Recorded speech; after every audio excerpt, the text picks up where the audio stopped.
Switzerland में शांति शिखर सम्मेलन का आयोजन संपन्न हुआ। भारत समेत दुनिया भर के 90 से अधिक देशों ने भाग लिया। इस दौरान दुनिया भर के देशों ने यूक्रेन में शांति लाने के प्रयासों पर चर्चा की।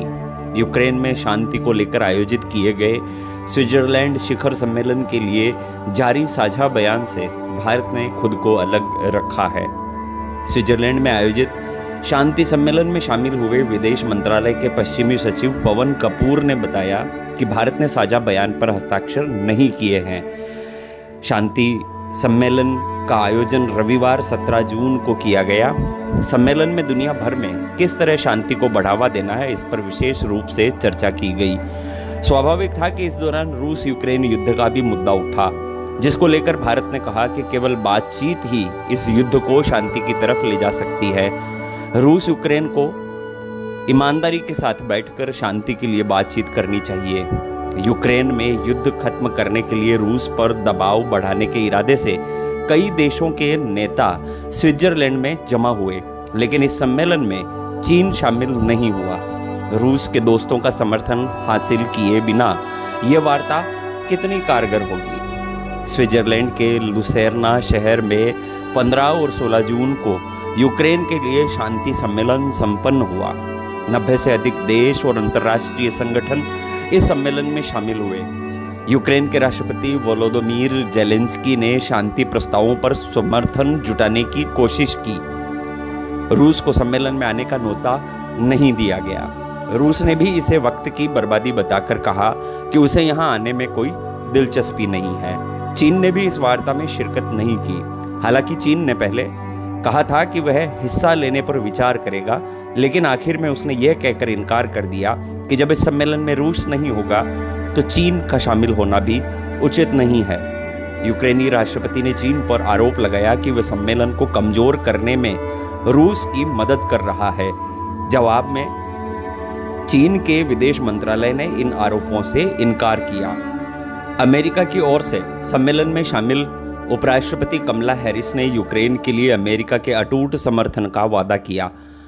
रूस के 27 महीने के आक्रमण के फलस्वरूप देश के ऊर्जा क्षेत्र और इसकी मानवीय स्थिति के लिए $1.5 बिलियन से अधिक की सहायता की घोषणा की। भारत ने स्विट्जरलैंड में आयोजित यूक्रेन शांति सम्मेलन में जारी संयुक्त वक्तव्य और संबंधित दस्तावेजों पर हस्ताक्षर करने से इनकार कर दिया। यूक्रेन के संबंध में कूटनीति और संवाद के जरिए संघर्ष का समाधान तलाशने की अपनी पुरानी नीति को कायम रखा।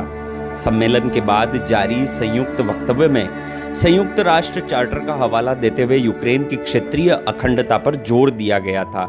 इसमें रूस से सभी क्षेत्रों से सेना को वापस बुलाने की मांग शामिल थी, जिसका करीब 80 देशों ने समर्थन किया। भारत, ब्राजील, दक्षिण अफ्रीका सहित ग्लोबल साउथ के 12 देशों ने संयुक्त वक्तव्य पर हस्ताक्षर नहीं किए।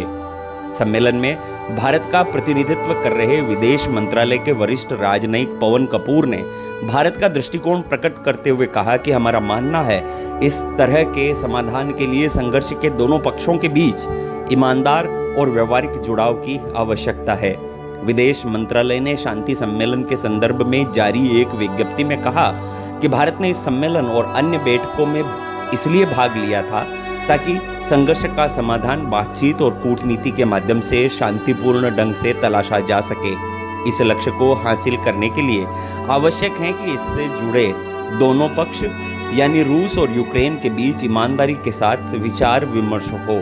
विज्ञप्ति में आगे कहा गया कि भारत यूक्रेन में यथाशीघ्र स्थायी शांति के लिए दोनों पक्षों के साथ संपर्क बनाए रखेगा।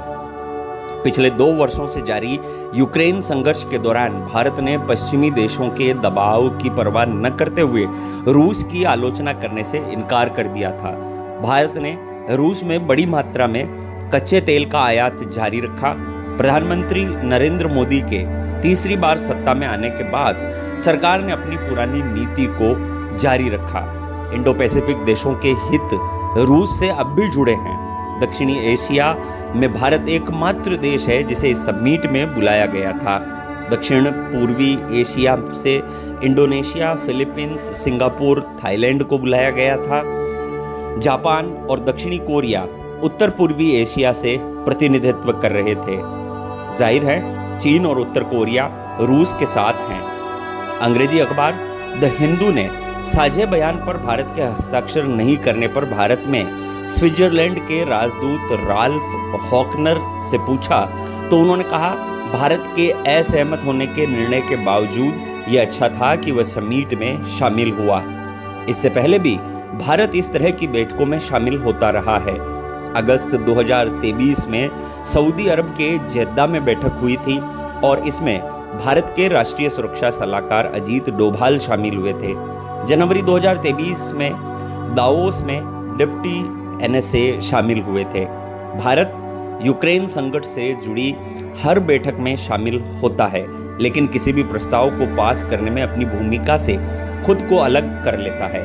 ये भारत का रुख यूक्रेन में जंग छिड़ने के बाद से ही है। भारत ने ऐसा संयुक्त राष्ट्र सुरक्षा परिषद, संयुक्त राष्ट्र महासभा, इंटरनेशनल एटॉमिक एनर्जी एजेंसी और ह्यूमन राइट्स काउंसिल में भी किया था।